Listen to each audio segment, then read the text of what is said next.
저는 오늘 본문 말씀을 의지하여 성령으로 사는 삶이라는 제목으로 함께 은혜를 나누고자 합니다. 우리가 잘 알고 있는 존 그레이라고 하는 베스트셀러 작가가 있습니다. 그 사람이 쓴 책 중에 하나가 화성에서 온 남자, 금성에서 온 여자라는 책이 있습니다. 혹시 읽어보신 분들도 계시겠지만 그 내용은 금성에서 온 여자가 화성에서 온 남자를 사랑하는 내용이 담겨져 있는 글입니다. 그런데 이것이 금성에서 온 여자가 화성에서 온 남자를 사랑하는데 그 사랑하는 방법이 자기 자신은 최선을 다하여서 상대방을 사랑해 보지만 자기 방식대로 상대방을 사랑하는 가운데 그 받아들이는 사랑을 받는 사람들의 그 사람의 입장에서는 또 다른 관점에서 그 사랑이 받아들여지고 있다라는 사실을 우리에게 말하고 있습니다.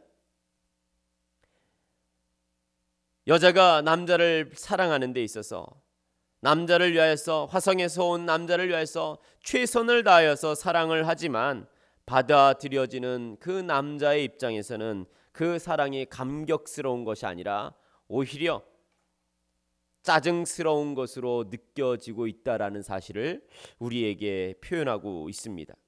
무엇이 문제일까요? 한쪽에서는 사랑을 표현하지만 받는 사람은 그 사랑에 대하여 짜증으로, 화가 나는 것으로, 불편함으로 받아들여지는 이유가 어디에 있을까요?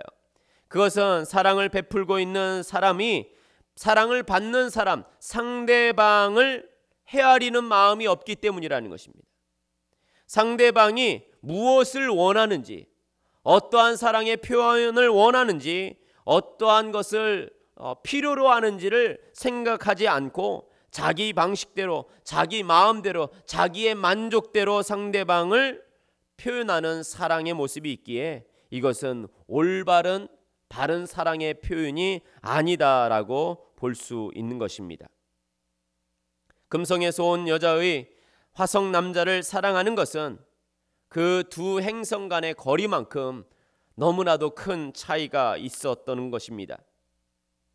이렇듯 하나님을 사랑하고 있는 우리의 모습 또한 혹시 하나님 편에서 어떠한 사랑의 표현을 원하시고 계시는지, 우리가 어떻게 하나님을 사랑하길 원하시는지 관심을 갖지 않고 내 방식대로, 내 마음대로, 내 표현 모습대로 하나님을 사랑한다라고 열심히 사랑하고 있는 것이 아닌지 우리는 심각하게 고민해 보아야 할 문제인 것입니다. 저와 여러분들은 하나님을 어떠한 분으로 여기시고 또한 그 하나님 앞에 있는 우리는 어떠한 존재로 생각하시고 계십니까? 사도 바울은 교회가 신랑이신 그리스도의 신부임을 말씀하고 있습니다. 우리가 교회의 한 모습으로 있다라는 사실은 예수 그리스도께서 우리의 신랑이시고 우리는 그분의 신부가 되어지는 존재라고 표현하고 있는 것입니다. 그렇다면 그리스도이신 신랑을 사랑하는 우리 교회의 한 몸된 우리의 지체되어진 우리는 신부로서 하나님 그 예수님을 어떻게 사랑해야 할까요? 내 방식대로 할까요? 아니면 받고 계신 그리스도께서 원하시는 사랑의 표현으로 나아가야 하겠습니까? 하나님은 그의 원하시는 뜻을 믿는 사람에게 알리시기 위하여 성령을 우리에게 허락하여 주셨고 그 성령을 통하여서 하나님을 어떻게 기쁘시게 만들 수 있는지 우리에게 참된 믿음으로 우리를 인도하여 주시고 계신 것입니다. 따라서 믿음의 사람은 우리 안에 계신 성령의 인도하심 따라 하나님과 교통하는 삶, 하나님을 기쁘시게 만드는 삶, 하나님께 영광 돌리는 삶, 하나님께 진정한 살아있는 예배 드리는 삶으로 나아가길 위하여 우리는 몸부림치는 귀한 결단의 모습이 있어야 하는 것입니다.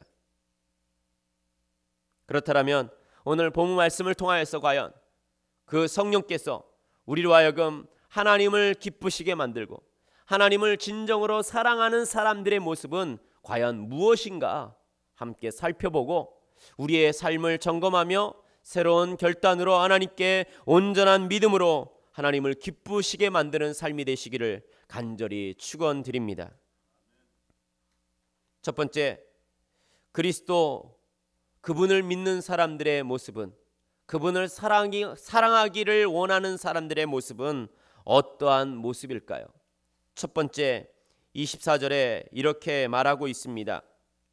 그리스도 예수의 사람들은 육체와 함께 그 정욕과 탐심을 십자가에 못 박았느니라 라고 말하고 있습니다. 그렇습니다. 그리스도 예수의 사람이라고 표현하고 있습니다.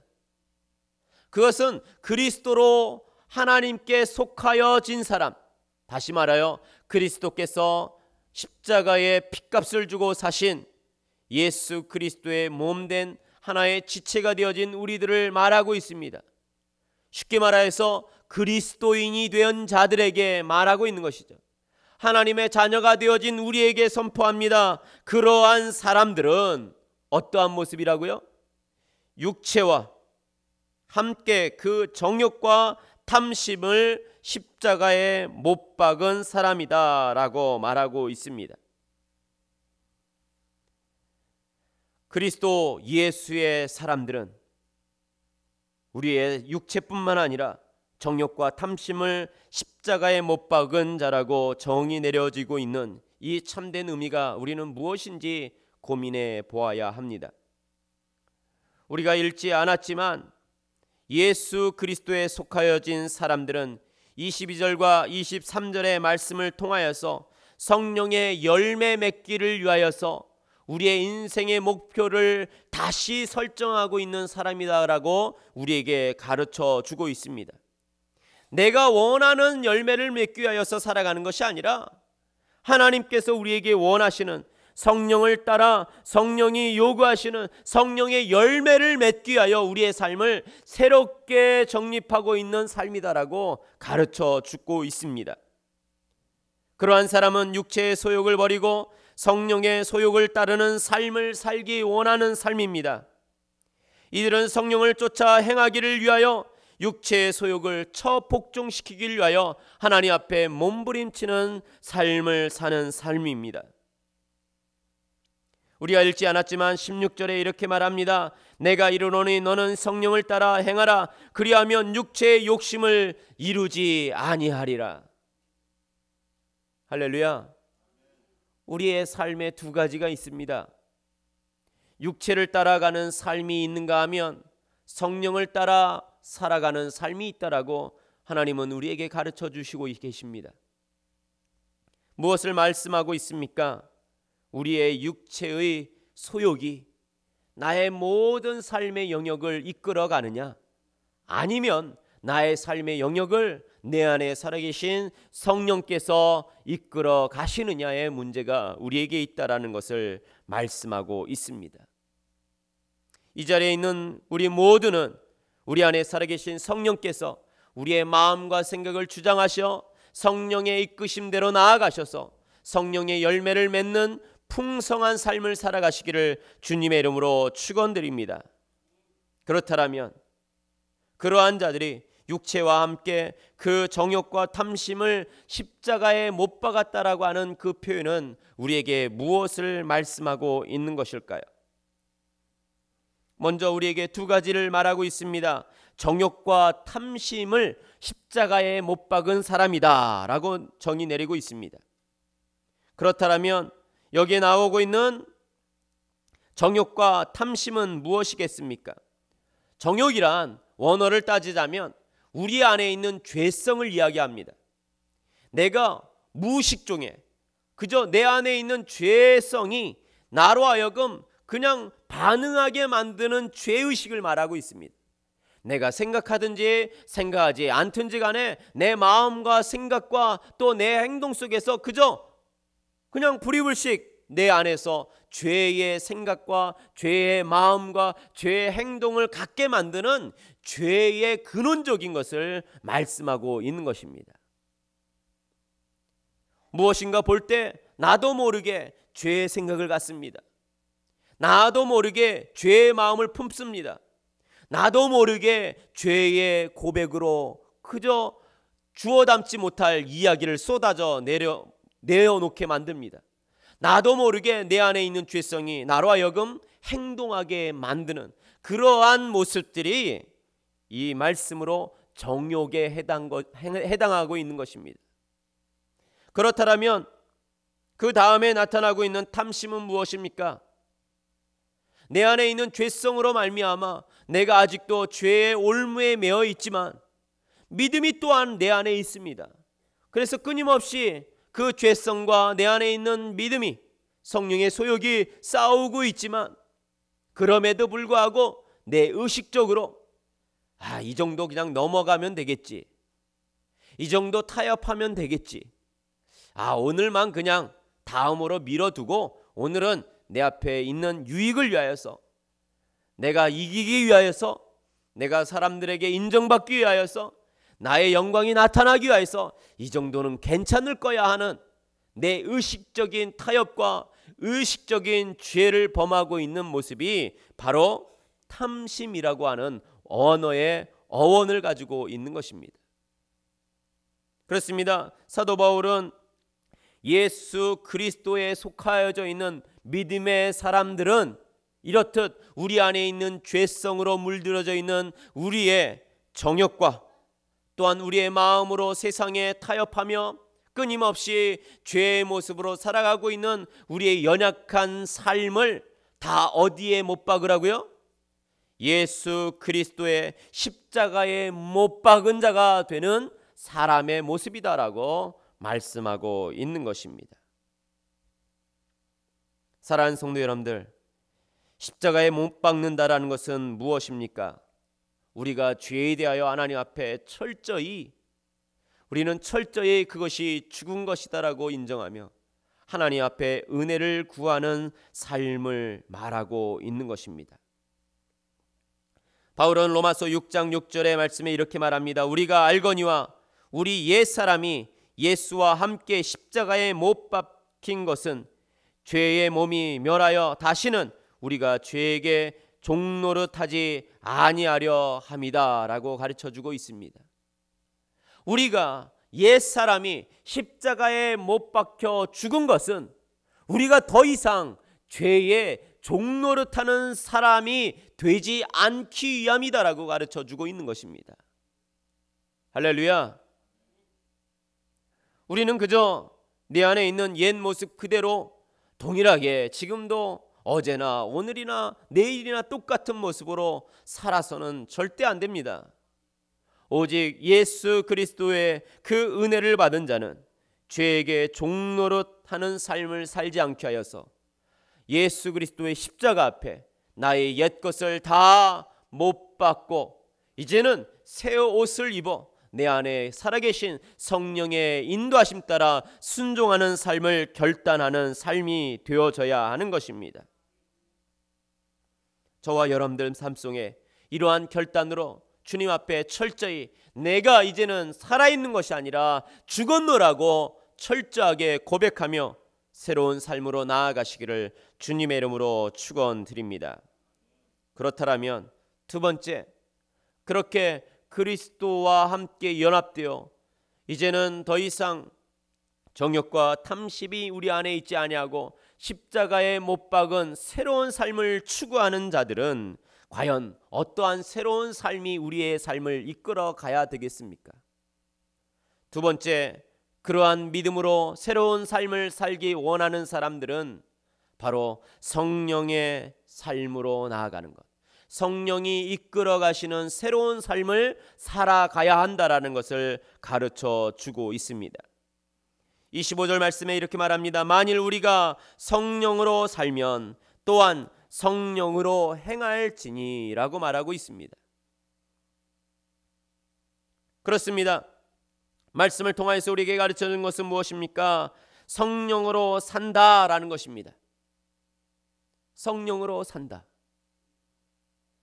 성령으로 산다라는 것은 어떠한 의미가 있을까요? 조금 우리가 말을 바꾸면은요, 성령과 함께 매 순간 살아간다라는 것입니다. 내가 어디에 있든지 항상 성령과 동행하는 삶을 살아가는 것을 말씀하고 있는 것입니다.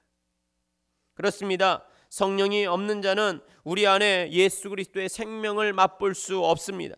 성령으로 말미암아 우리에게 새로운 생명이 얻게 되어지고, 성령으로 말미암아 놀라운 하나님의 새 생명으로 능력을 받고 승리하며 하나님께 영광 돌리는 삶으로 나아가게 하여 주실 줄 믿습니다.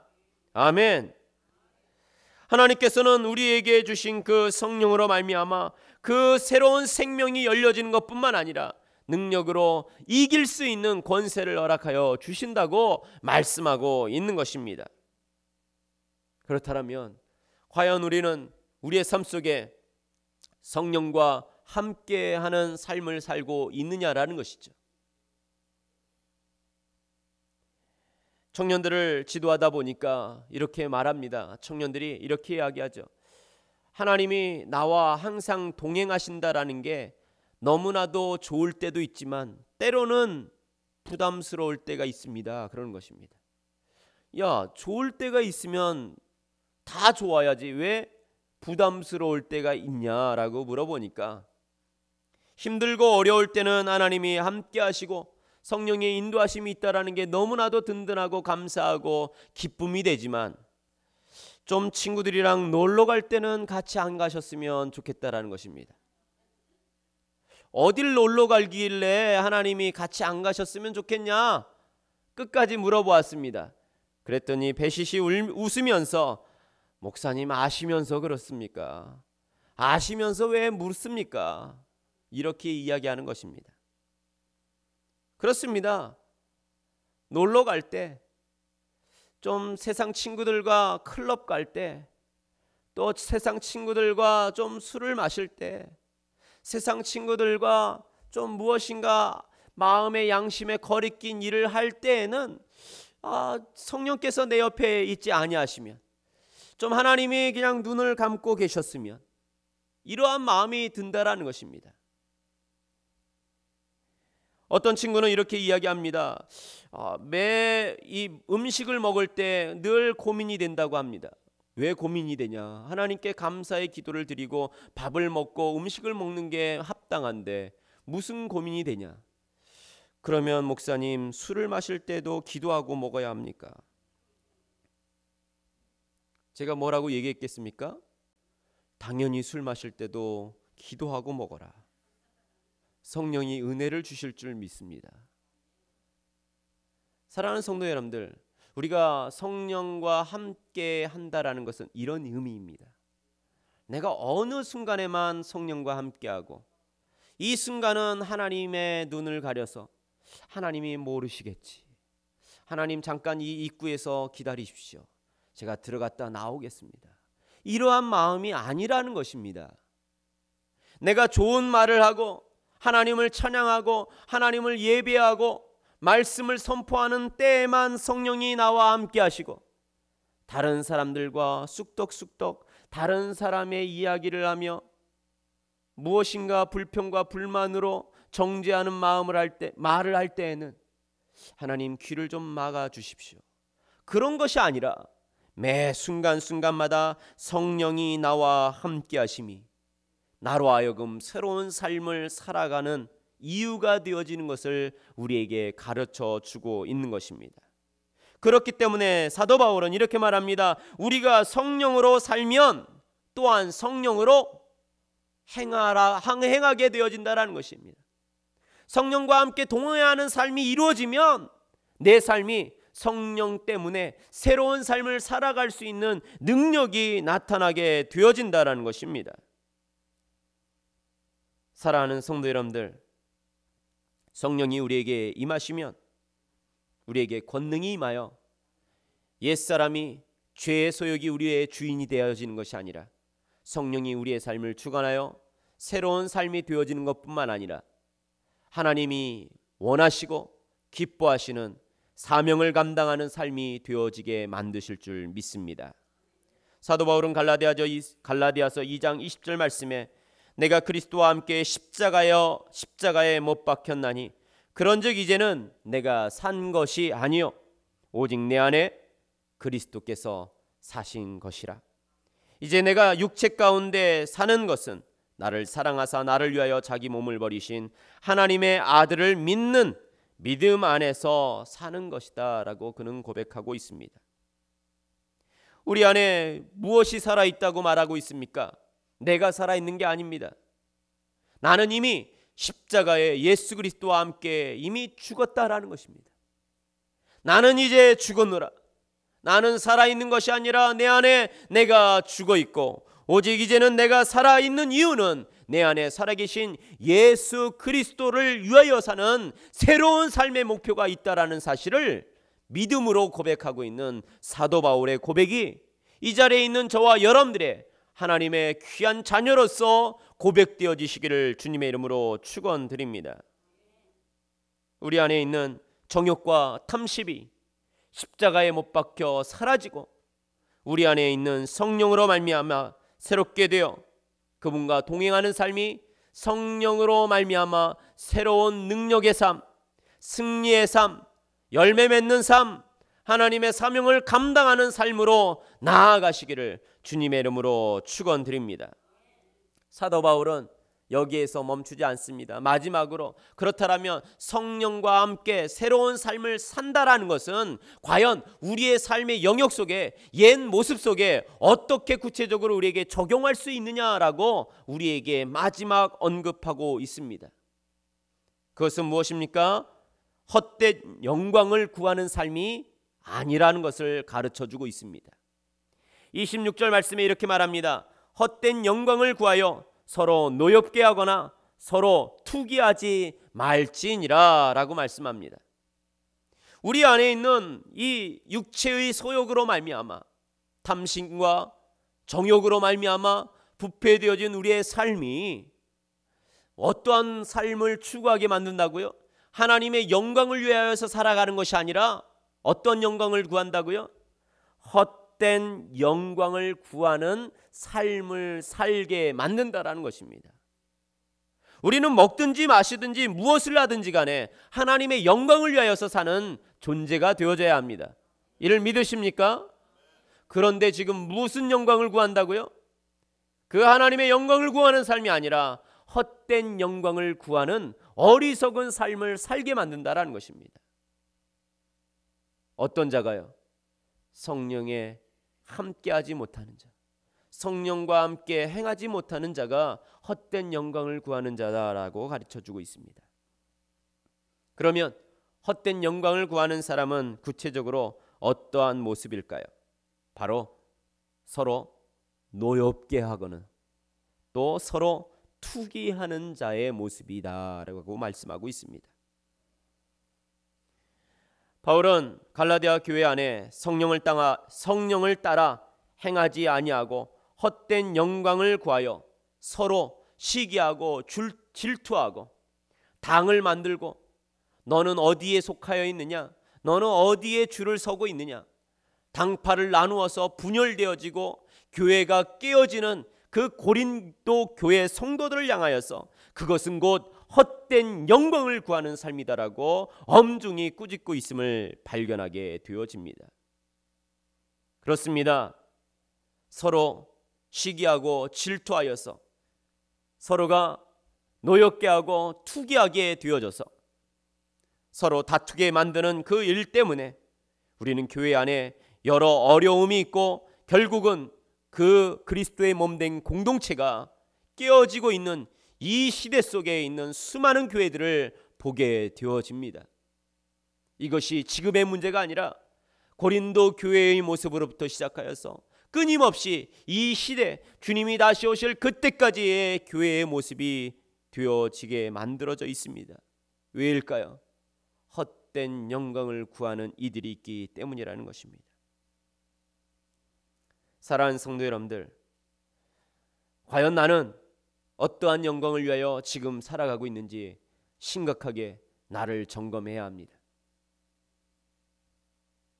나의 삶이 하나님의 영광을 위하여서 살아가고 있는지 아니면 헛된 나의 영광을 위하여 살아가고 있는지, 나의 입술의 고백이 누구를 자랑하고 있는지, 하나님의 영광을 위하여 고백하고 있는지, 아니면 나를 높이기 위하여서 끊임없이 다른 사람을 험담하고 있고 불평하고 있고 깎아내리고 있는지, 우리는 심각하게 나 자신을 점검해야 합니다. 이 말씀은 다른 사람을 판단하기 위해서 우리에게 주고자 하는 하나님의 말씀이 아니라 나를 점검하라고 주시는 말씀입니다. 나의 삶은 과연 성령과 함께하여 성령과 함께 행동하는지, 하나님의 영광을 위하여서 살아가고 있는지 우리는 고민해 보아야 합니다. 그리스도인은 성령으로 말미암아 영원한 생명을 얻은 사람입니다. 이를 믿으십니까? 따라서 그는 성령의 인도하심을 따라 행하는 삶을 지속적으로 매 순간순간마다 모든 삶의 영역에서 이루어 가야 하는 것입니다.